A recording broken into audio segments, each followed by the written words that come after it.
So welcome to Connectors Club. I'm here to welcome everyone back to another episode, and here I bring in Christine Smith. So Christine is the CEO of riplEFX. I've had the pleasure of knowing Christine for a while. We knew each other a number of years ago, and then lost contact for a little while, and then reconnected. I think probably seeing what each other is doing on LinkedIn, and then but that was right before riplEFX really launched. So that's a relatively new endeavor for you. But this is perfect as I'm having this conversation with you about networking, because that's what riplEFX is all about. So I want to give you a second to explain and kind of say what you've been doing for the last couple of years. You're going to answer a lot of my questions just based on your explanation of what the company is and how networking is for you, what that means to you. Sure. So in the last couple of years, I mean, I've always been networking this way. And when we met, I was running another, intentional networking type group. And then my partner and I decided that we wanted to transition and just really build something that was very community focused.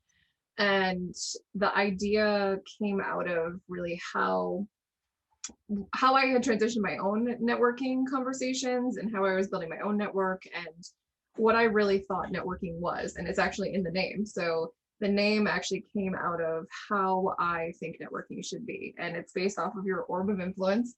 So, picture a body of water and you are that one drop.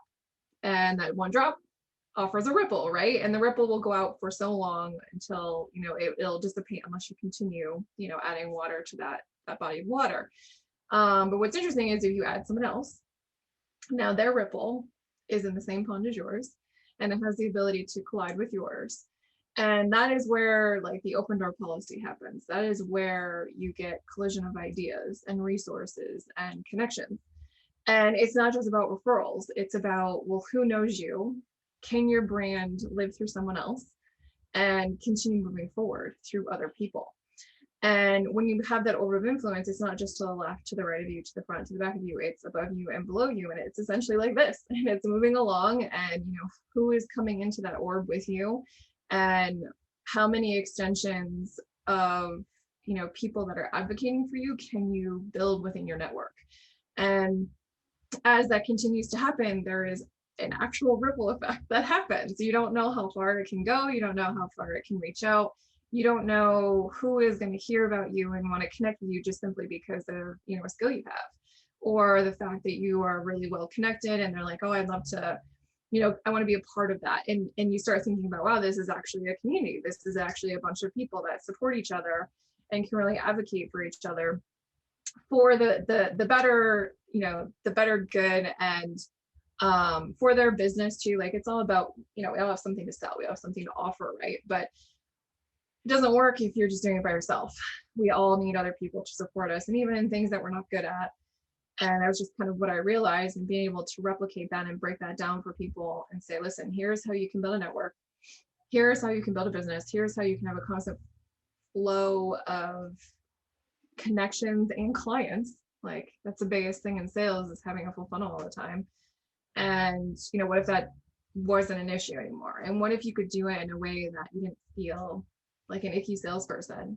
I hear that all the time. Like I love what I do, but I don't like being in sales. Mm-hmm. And I'm like, well, maybe there should be a different word. Maybe it shouldn't be called sales anymore. And when you start looking at yourself as a brand, which most people know, but how many people know about you? How many people know what you do? How many people are talking about you? And if that's not happening, well, why? And how do you change that? And that was kind of really where riplEFX really started to take shape, and really continue building its own reputation outside of mine, because that's what I wanted. I didn't want it to just be, it is mine, right? But I wanted it to have its own thing where people knew that if I'm going to be a part of this, it's going to completely transform how I actually think about networking. Not just who I connect to, but how I actually think and act in this space. Well, I realized early in these interviews that networking, if you say I'm going to, you look at that as a task. So you say I'm going to do networking this afternoon, or for this evening at this event or whatever. It's different than what I think the underlining purpose or meaning is for those of us that want to do what we want to achieve from it. So it's maybe the better term is relationship building. So, and I think to what you're speaking to and knowing you is that it's not just, oh, I know this person who does this, that's the skill they have, and I know it from LinkedIn, or I know them because they worked with somebody I know. It's, do you know them well enough that you're comfortable to refer? So if we're talking about, business referrals and, who's in your network, or your, the orb of influence, or, the terms that you're using, but are you comfortable enough to say it? Because if you've got a relationship with them, you've worked with them before, if somebody like me who's been around a lot longer, has had some depth of relationship with people, that I know how they work, and I know what they're like as people, ethics and skill, and and their how they are to work with professionally and personally. So that's a little more deeper comfort level. But so what you're building out is not just a way to, it's not like just another version of LinkedIn. So it's not just a way to connect with people and like, oh, I know them, and then give it a couple months, they don't remember who they are. Right. It goes a little deeper, and I think that's your point. So that's what you're trying to do with this company, right? Right. Yeah, exactly. I mean, I think people they're not considering doing things intentionally. It was never a discussion. Most people are looking at networking as, oh, I got another business card, or, I got another person I talk to. But I'm like, if there was no impression left, if you don't know how to do that, right? We don't all know how to do that. I know I didn't at first. It was just go do this and okay, great, I'll meet a bunch of people. And I think everyone is very focused in the sales mindset, right? Oh, I gotta get the sale. This person in front of me is in front of me, so I'm going to do what I can to put them through the funnel. But what they're realizing is there could be time wasted because you looked at that person as only one opportunity. They may actually be a multitude of opportunities, or they may be something else. But only closing that door because they didn't buy from you right then and there is like, that is going to really affect your brand. It's really going to affect if somebody's going to have a conversation about you, right? Like, we're really quick to judge somebody. We look on paper, well, this person, I don't see why it would be a good match. And I'm like, paper doesn't mean anything. It really doesn't. Yeah, who do they know? Who do they know? I've Exactly. had I've been in different groups where I look at the room and I see who's there, and I might see that, okay, they're not necessarily my ideal target, but knowing how, either how they are as professionals, or how connected they are, or how their vibrant their personality is, or you know how they are, how they present themselves, like, okay, who is in their orbit. So, and if you're looking at it that way to set yourself up for something, it's one thing. But if you, and this is why I've always felt best business development move I ever made was being on boards and committees, because you actually work with other people and you roll your sleeves up and they get to know who you are as an individual, and how you are as a worker, how what your passion is and your drive and so on, better than the people you sit next to at a breakfast event. So it's that depth that we're talking about. You go a little deeper with it, but it's not. But it's your point. It's not just them looking at them as, this is my goal to meet this person, get this card, and I've done 5 of them and I've reached my goal. It's their ripple or their orbit. Who else Right. is within in their reach too, and the better that they know you, the better the odds are that somebody's looking for somebody that does what you do. Oh, I know Christine, Right. she does this. So yeah. Right. And they're willing to share too, right? I think that's the biggest thing about networking is it's very fascinating to me how many people are not willing to share. Especially in the same types of industries, right? Like, a lot of times people are like, well, that's a competitor and you're just going to steal my clients. And I'm like, I'm going to tell you right now, there is more than enough business to go around. Don't care what it is. And they're not you. Like, just plain and simple, you might work with the same types of client avatars, but you really don't. There's going to be some differences. Some people get along with, multiple types of people, but sometimes you just saying it the way you would say it is going to reach those types of people. And then someone else says it the same way, but it doesn't hit the same way. So I think if people were in more of an abundant type mindset, because you can learn from somebody else who's in the same industry. They might do things very similar to you, but that doesn't mean you can't pick up something. That doesn't mean that, and then you also really are getting into a very the mindset where I'm out to help these people. And if I can, I'm going to still help them by referring them to someone else who Absolutely. can take care of them. Yep. And, I've noticed that being in the financial field, a lot of people don't have a conversation. So like, well, I do that too. And I'm like, you don't though. Like, I know for a fact what I do and how I do it is not the same that you will ever do it. So why can't we have a conversation? I'm not saying we should pass clients back and forth, but there's gonna be people I'm gonna meet that are not a good fit. And rather than say good luck, I'd rather be like, hey, you know what? Just because I'm not a good fit doesn't mean there's not someone else out there who Right. is a good fit, and there's other phenomenal professionals out there. Yep. So I'd rather just be like, hold on a second, here's a couple other names, go check it out. It's on them, right? To go figure that out if they want to continue the conversation once I've made the introduction. And I think, in regards to like the amount of effort people put into relationships nowadays, it's very easy to just take a little time. That's it. Take a little time with somebody, offer them that introduction, lead by example, and it always comes back every time. Yeah. Yep. Absolutely. I 100% agree with that. I'd rather be part of the solution than, I'm never, there's something in me that just doesn't allow me to let that go. Like if someone reaches out for something and it's something that I can't do, and there's something itching inside me that needs to find something for like an answer or at least the next step. Find like, oh, at least these couple of people might be able to do, or I can't do this, or we can't do this. The agency I represent, but you might want to try this. I can't just, I can't help. I can never do that. I just nothing doesn't sit right with me. So Right. that's exactly what you're saying too. What does as far as networking goes in the age of COVID and you've heard about this pandemic that we're going through probably. Now it's yeah. So what is that? How is that different from pre those times, or is it just is it rolling with the technology as it happens? And obviously we got to roll with the punches as it is. Yeah. When it started, it might we might have looked at this as a couple weeks kind of thing, couple months kind of thing, but when it turned into not being that, so we all became experts at Zoom and you communicate the way that you have to, but how has that, affected you in the networking side of things, or has it been pretty smooth, or are you just taking advantage of the technology that's in front of you? Yeah. So ironically, I had really transitioned to digital already because I have clients all over the country. So I was already kind of used to the work from home model because I had already been practiced doing that before my daughter was born, and she's almost 3.5 now. So I've been doing that for over almost 5 years. So it wasn't full time, obviously at that point. It was only part of the time. Um, and interestingly, riplEFX are groups. So with all the different intentional networking groups that we have, we weren't virtual at all. That wasn't even a topic of conversation, surprisingly. Right. And when we were forced to go into quarantine, I just told all the groups at the time, I think we had, I don't know, maybe 5 or 6 groups. So we have 13 or 14 now. So at that time, I was like, well, let's just go virtual. We'll do this until further notice. Didn't really have an action plan down the road. I figured people would be fine with the virtual thing. It wasn't an issue. And then something happened. I had a lot of people that loved it, and then I had other people joining because they got to participate with people that they wouldn't under normal circumstances be able to talk to on a regular basis, because we were always so used to meeting people in person.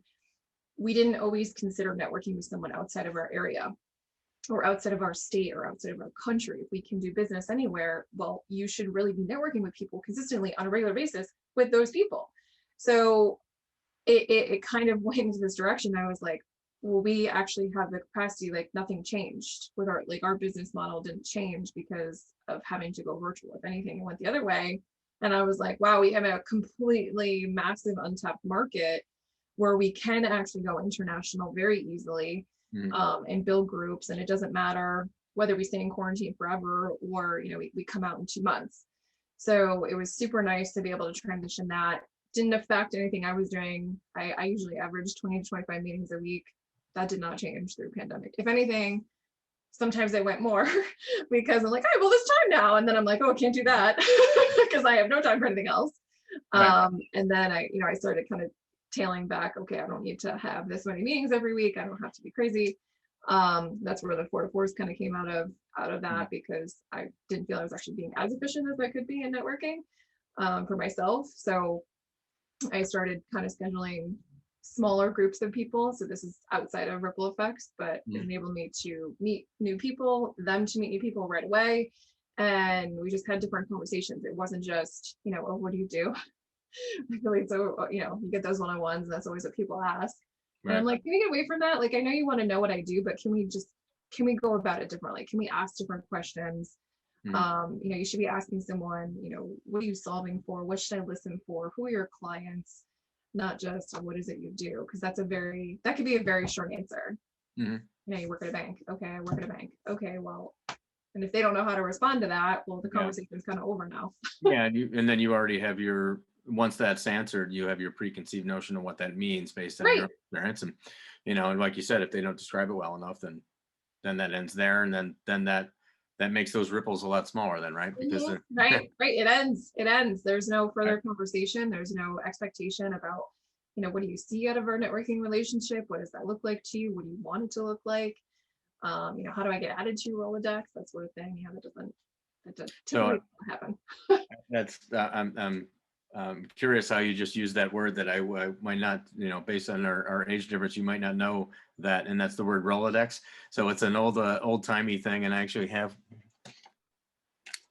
got one Yep, here. That's yep. it's like a paperweight now, but it actually has a lot of cards in it, and actually something I keep old cards, and again, I'll look through them every now and then because I know that people have moved on, but it's the person, it's not the company. So Right. and I was like, oh, wonder what they're doing, and I flip through them every now and then, and I still have there's people in there I don't know why I have their cards, but it's something that I'll go through, and every now and then I'll just see where they're at. I'll do that with LinkedIn when I do Mhm. the invites for the hour coffee and happy hours. Is that's part of the way I populate the group is I'll just go through my LinkedIn contacts and be like, I wonder where people are. I haven't talked to them in a while and see maybe they Yeah. want to come or not. And it's just a great way to reconnect.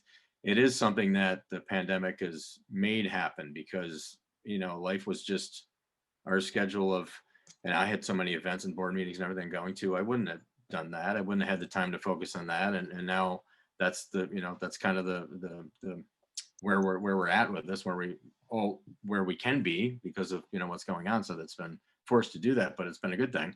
Yeah. And that kind of leads me to my last, I guess my last question on this is where, we're in the thick of this, but as we see some lights at the end of the tunnels, and I guess we'll look at this in multiple ways because it keeps changing. But where do you see, is your crystal ball working, and where do you see this going? And it's not, there's no wrong answer to this because we don't really know, but where do you've done a lot more on the digital side, but then we'll have some in-person interaction. Where do you see networking in the post-COVID era? I guess let's put it that way. So I think there's going to be a mix. So I know for myself, I realized how high of an empath that I am, and I tend to soak in other people's energy that even if I'm not talking to them, and that's very exhausting at the end of the day. So going to a coffee shop and meeting people, one after the other is exhausting. I felt actually, people talk about Zoom fatigue. I don't get Zoom fatigue. I get fatigue being in the same room as someone else. Hmm. So I think for me, I'm using this as a vetting out way. So if I don't like you, like, or I'm not getting like good energy from, because you can tell when someone's passionate or Right. they're kind of meshing well with you. Um, I don't know if I'm gonna meet them in person because to me that's a zap of energy.